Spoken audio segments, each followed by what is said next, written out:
warahmatullahi wabarakatuh. Waalaikumsalam warahmatullahi wabarakatuh. Ya, teman-teman, perkenalkan ya, saya Evita di sini mau menyampaikan terkait pelatihan public speaking kemarin.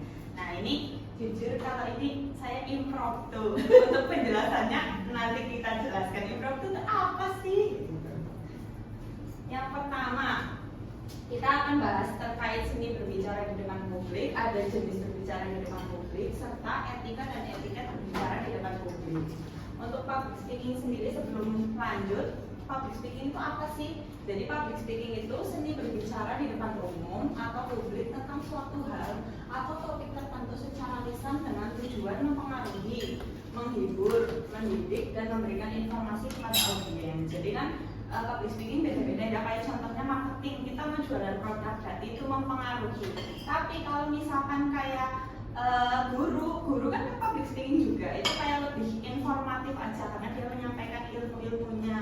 Terus kita juga kalau misalkan morning briefing kan menyampaikan sesuatu informasi, nah itu memberikan informasi kepada audiens dan pesan yang disampaikan itu diharapkan bisa diterima dengan baik oleh audiens yang ada di depan kita. Nah, tujuan public speaking yang pertama itu adalah menyampaikan informasi. Kayak kita contohnya morning briefing kan kadang menyampaikan informasi ya. Diharapkan dari informasi yang kita sampaikan, audiens itu bisa menerima informasi dengan baik. Jadi kayak misal kita menyampaikan suatu promo, audiensnya atau teman-teman kita itu paham terkait promo yang kita sampaikan itu. Terus yang kedua, untuk mempengaruhi ini biasanya kayak jualan ya. Kan kita bisa menawarkan suatu produk. Nah, kita mempengaruhi nih dari yang customer itu dia tadinya nggak pengen, gimana supaya dia jadi pengen gitu. Terus selanjutnya untuk menyampaikan pendapat. Jadi kan kadang ada public speaking yang kita itu berkumpul di suatu forum ya. Nah, kalau di suatu forum kayak contohnya pas kita week session itu kan menyampaikan pendapat. Nah, ini salah satu tujuan untuk public speaking juga supaya pendapat yang kita sampaikan itu bisa diterima dengan baik oleh audiensnya. Jadi audiens itu tahu pendapat yang kita sampaikan dan bisa menerima pendapat kita dengan baik gitu. Terus selanjutnya itu untuk memotivasi, ini juga biasanya kita lakukan ya kalau pagi biar teman-teman lebih semangat bekerja. Kita juga melakukan morning briefing dengan memotivasi teman-teman. Itu kan salah satu tujuan public speaking juga. Sama yang terakhir itu untuk menghibur, ini biasanya dilakukan oleh stand up comedy ya. Jadi mereka kan berbicara di depan umum juga, tapi tujuannya lebih untuk menghibur teman-teman audiensnya. Terus selanjutnya ke elemen public speaking. Untuk elemen yang utama tentu pembicara ya. Nah, pembicara ini kan biasanya membawakan suatu topik. Nah, untuk topik yang dibawakan juga harus dikuasai. Jadi pembicaranya tahu terkait materi yang akan disampaikan. Jadi audiens itu diharapkan nanti dapat menerima informasi tersebut dengan baik. Terus selanjutnya itu kalau udah ada pembicaranya pasti ada audiensnya. Nah, audiensnya ini dibagi jadi dua, immediate audience atau audiens langsung. Berarti teman-teman ini kan audiens langsung. Terus kalau remote audience ini biasanya kan kita juga ada di era digitalisasi ya. Jadi biasanya ada Google Meet. Nah, itu kalau Google Meet contohnya juga audiens jarak jauh karena kan kita nggak bertemu secara langsung, tapi kita menyampaikan suatu pendapat di forum tersebut. Itu jadinya namanya remote audience. Terus selanjutnya ada message. Jadi dari suatu topik yang kita sampaikan pasti kan ada pesannya ya. Nah, untuk pesannya ini itu isi dari public speakingnya. Jadi misalkan sekarang kan kita sedang menyampaikan materi terkait public speaking. Nah, diharapkan nanti teman-teman tuh tahu nggak cuma public speaking berarti ngomong di depan umum ya, nggak gitu aja. Tapi diharapkan nanti teman-teman itu tahu kalau public speaking itu macam-macam, nggak cuma dari menyampaikan suatu pendapat di depan umum, tapi ternyata ada teknik komunikasinya, terus gimana kita biar gak gugup, terus ternyata audiens tuh punya gaya komunikasi yang beda-beda. Terus selanjutnya itu ada noise. Nah, ini ada noise itu ada dua, signal sama noise. Biasanya kalau teman-teman khususnya udah dekat ya, biasanya kalau kita maju ada signal gitu. Ayo kamu pasti bisa, itu namanya signal. Tapi kalau noise, turun. Nah, itu biasanya noise. Nah, kadang kan yang signal kan buat kita semangat ya.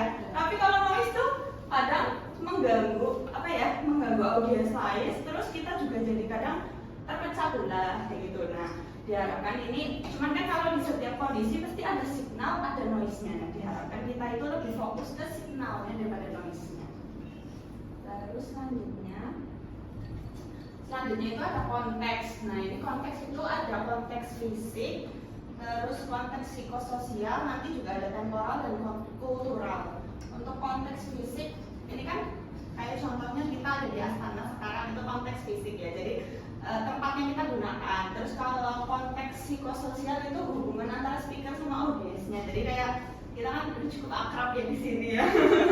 Ini tuh konteks psikososialnya. Terus kalau untuk konteks temporal itu waktu, kayak sekarang kan kita melakukan public speaking di sore hari, itu konteks temporalnya. Terus kalau konteks kultural itu mencakup kepercayaan, gaya, nilai, bahkan gender, perilaku dari speaker dan audiens yang dibawa pada saat presentasi. Kayak di sini kan cewek semua ya, jadi mungkin gaya bahasanya lebih nyaman dan lebih santai gitu. Itu contoh konteks kulturalnya. Terus untuk elemen public speaking yang selanjutnya itu ada channel. Kayak sekarang aku menyampaikan sebuah materi pakai laptop sama pakai TV, ini salah satu channel yang pendukungnya, sama kamera itu untuk merekam juga termasuk. Terus kalau etika itu etika berbicara ya. Nah, biasanya kalau audiensnya macam-macam, kayak misalnya maaf ya, ada orang kulit hitam misalkan, kan kita nggak bisa sembarangan ngomong ya, kayak membandingkan warna kulit dan lain-lain. Ini kita harus tahu nih etika berbicara di depan umum, karena kan audiens macam-macam. Mungkin kadang takutnya kita salah ngomong terus audiensnya itu merasa tidak berkenan dengan apa yang kita bicarakan. Jadi kita harus tahu etika terkait berbicara di depan umum juga. Nah, tadi aku kan pertama ngomong terkait impromptu ya.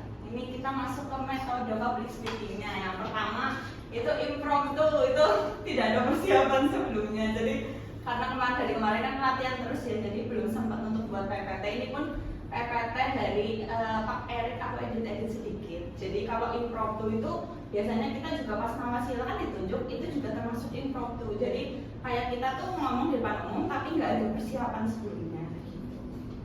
Terus selanjutnya itu ada manuskrip. Manuskrip itu yang pakai skrip atau pidato. Biasanya kalau guru pas upacara kemerdekaan atau biasanya presiden itu juga kan pakainya skrip ya. Atau untuk acara yang lebih formal itu biasanya metode public speaking-nya pakai manuskrip. Terus untuk memoriter, ini tuh biasanya public speaking dengan cara menghafal. Biasanya itu kalau di Miss Indonesia apa ya, kalau Miss Putri Indonesia, terus Miss Universe itu kan biasanya menyampaikan suatu pidato dan mereka itu tanpa skrip dan dengan persiapan. Ini biasanya juga dilakukan dengan namanya itu memoriter atau menghafal. Terus yang selanjutnya itu extempore, itu metode berpidato dengan mempersiapkan garis besar konsep pidato atau pesan yang akan disampaikan. Jadi ini biasanya kayak kemarin kita kan contohnya barunya sosialisasi KPI, jadi dia udah mengerti nih terkait materi-materi apa yang akan disampaikan, jadi udah menyiapkan garis besar konsepnya. Ini termasuk yang extempore. Terus yang kedua ada communication skill. Ini tuh biasanya menggabungkan dari 3 komunikasi, visual, vokal, sama verbal. Kayak misal aku ngomong, ih Devi cantik banget hari ini, tapi aku ekspresinya datar, kan kayak kurang nangkep ya. Tapi Devi kamu cantik banget hari ini, gitu. Udah ada intonasinya, ada gerakannya, itu kan yang lebih bisa diterima ya. Itu komunikasi tuh kayak gitu. Jadi kita tuh lebih bagus kalau menggabungkan vokal, visual, sama verbal. Terus indeks antar pribadi, jadi melihat gaya komunikasi antara pemimpin dan stafnya, terus melatih ekspresi serta strategi komunikasi antar personal. Nah, selanjutnya ini ada bahasa tubuh dan ekspresi wajah. Jadi kita harus mengatur posisi, terus apa yang harus dilakukan dengan tangan, terus kontak mata, serta kebiasaan dan membuat gerak-gerik tubuh. Cuman kadang kalau dari aku sendiri masih belajar ya, kayak dari tadi aku banyak ngomong tapi tangannya kayak begini. Mungkin kalau yang udah berpengalaman kan kayak tangannya lebih ekspresif, tapi aku lebih kebanyakan kayak gini. Terus aku biasanya tuh banyak bergeraknya. Padahal kalau untuk yang udah profesional itu kan biasanya diem atau dia itu ngajak interaksi sama audiensnya kan, kayak jalan-jalan, itu termasuk bahasa tubuh. Terus kita harus kontak mata karena kan antara pembicara sama audiens kan harus ada ikatannya ya, biar dia itu paham apa yang kita sampaikan. Jadi kita juga harus kontak mata nih sama audiensnya, sama membuat gerak-gerik tubuh kayak tadi, kamu hebat, kamu cantik, gitu juga termasuk. Terus teknik pengaturan suara dan intonasinya efektif. Jadi kita ngomongnya harus jelas, terus pakai penekanan, terus kecepatannya itu jangan terlalu cepat, karena kadang kalau terlalu cepat kan orang jadi nggak tahu ya kita ngomong apa. Terus nada suaranya juga harus diperhatikan dan volumenya harus keras, karena kalau nggak keras yang belakang nanti nggak kedengeran apa yang kita omongin gitu. Terus untuk teknik komunikasinya, yang pertama itu ada komunikasi informatif. Ini lebih untuk memberitahukan sesuatu ke orang tapi nggak mengharapkan feedback ya. Jadi kayak tadi kita mau briefing menyampaikan suatu informasi, kan kita cuma menyampaikan aja ya, kecuali kalau butuh feedback kayak ditanya-tanya itu kan beda lagi, beda komunikasi. Tapi kalau informatif itu lebih ke menyampaikan sesuatu tanpa minta feedbacknya. Untuk yang kedua, komunikasi persuasif. Ini biasanya itu penyampaian pesan supaya orang lain itu berubah sikapnya. Jadi berarti kayak contoh marketing juga bisa ya. Kita menawarkan suatu produk, terus kita membuat orang yang tadinya nggak tertarik itu jadi tertarik. Ini tuh lebih ke persuasif. Kalau koersif itu tuh penyampaian pesan kepada orang lain dengan ancaman atau sanksi. Itu contohnya kayak, oh kamu kalau nggak ngelakuin ini nanti aku iniin misalkan gitu. Itu tuh komunikasi, tapi dengan ancaman. Ini kan biasanya juga dilakukan ya, tapi kalau kita tuh jarang, karena kalau dari pelatihan yang kemarin banget tuh ya, kan kita membawa Genzi itu katanya lebih ke hubungan antar personal. Jadi kayaknya kalau komunikasi koersif kurang cocok untuk diterapkan ke Genzi gitu. Terus yang selanjutnya hubungan manusiawi. Ini tuh gabungan dari komunikatif, persuasif, dan sugestif, dan kedua pihak merasa hatinya puas. Ini biasanya lebih ke konseling ya kalau hubungan manusiawi, karena kan kedua belah pihak merasa puas. Kayak pihak konselornya itu puas karena kliennya merasa terbantu, kalau kliennya puas karena merasa dibantu konselornya. Terus untuk gaya komunikasi, ini kemarin kita udah tes satu-satu ya, sebenarnya ada tesnya kalau gaya komunikasi ini. Cuman dari aku kayaknya aku salah sih. Kemarin aku konkret, tapi kayaknya aku merasa aku tuh lebih ke spontannya. Nah, konkret tuh kayak gimana sih? Nah, konkret tuh biasanya lebih bicara fakta. Kayak kalau kita gosip misalkan ya, dia tuh nggak suka kalau katanya ini, jangan katanya, bener apa enggak? Nah, itu konkret kalau itu. Jadi dia tuh mau dapat informasi itu secara jelas, jangan abstrak, terus maknanya tersembunyi itu dia nggak suka. Terus mengumpulkan dan memanfaatkan informasi dengan praktis, terus memilih interaksi yang singkat dan tidak berbelit-belit, berorientasi pada detail, terus mengorganisasikan pikiran dan merencanakan apa yang disampaikan dengan baik, dan cenderung agak kaku. Nah ini biasanya ada kaku di tongkrongan itu berarti ini komunikator konkret, dia biasanya nggak bisa diajak gosip gitu ya. Terus dia itu kalau katanya Coach Eric kemarin, biasanya kalau presentasi itu dia harus urut. Jadi kalau nanti yang spontan itu ya kan ada lagi. Kalau spontan itu dia bisa ngacak, tapi kembalinya akhirnya itu sama. Tapi kalau yang konkret ini tuh benar-benar harus urut dari 1, 2, 3, 4, 5. Dia nggak bisa dari 1 ke 4, 4 ke 2, 2 ke 3, terus baru ke 5 itu nggak bisa. Gitu. Selanjutnya untuk komunikator spontan ya. Kalau aku sih rasanya ini, tapi kemarin tesnya sih nggak ini ya. Terus ini tuh senang berkomunikasi dalam lingkungan yang berorientasi tindakan dan bersifat aktif merangsang indera. Terus cenderung menerima secara harfiah mentah-mentah ucapan orang lain. Nah ini gampang dibulin ya kalau bahasa gaulnya. Terus bahasanya cenderung tidak rumit dan membumi, memiliki banyak energi dan menjadi frustasi ketika terperangkap dalam percakapan yang lama. Berarti dia lebih suka bahasa basi dibandingkan deep talk. Terus memiliki pikiran terbuka tentang topik percakapan yang dipikirkan, sifat tidak dapat duduk tenang selama percakapan serius. Berarti dia suka bercanda ya.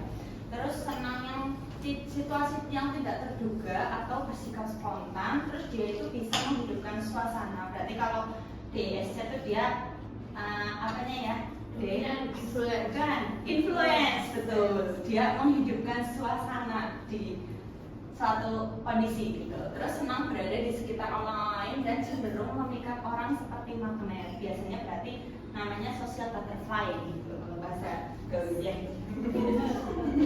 Terus selanjutnya ada komunikator intelektual. Kalau tadi yang pertama kan dia kalau bisa diajak gosip harus tahu sumbernya. Kalau yang kedua dia iya aja. Kalau yang ketiga dia malah nggak suka diajak gosip. Kalau yang ini karena dia pikir dia itu senang berpikir dan berbicara tentang ide serta peristiwa yang abstrak dan konseptual. Terus senang berbicara tentang kemungkinan dibanding fakta atau realitas. Terus ketika berkomunikasi itu cenderung memusatkan perhatian pada ketidakkonsistenan dan kesalahan logis dalam ucapan, karena dia kalau diajak ngobrol nggak asik bahasanya apa ya, karena dia itu lebih ke kamu logis gak sih, kayaknya nggak bener deh yang kamu omongin kayak gitu. Jadi kadang kan kita suka ngomong karena pengen ngomong aja, kalau dia itu benar-benar harus menelisik gitu. Terus bahasanya itu susah dimengerti. Ini biasanya kayak dosen kan bahasanya lebih tinggi ya. Ini biasanya dia itu komunikator intelektual karena bahasanya kompleks dan ilmiah.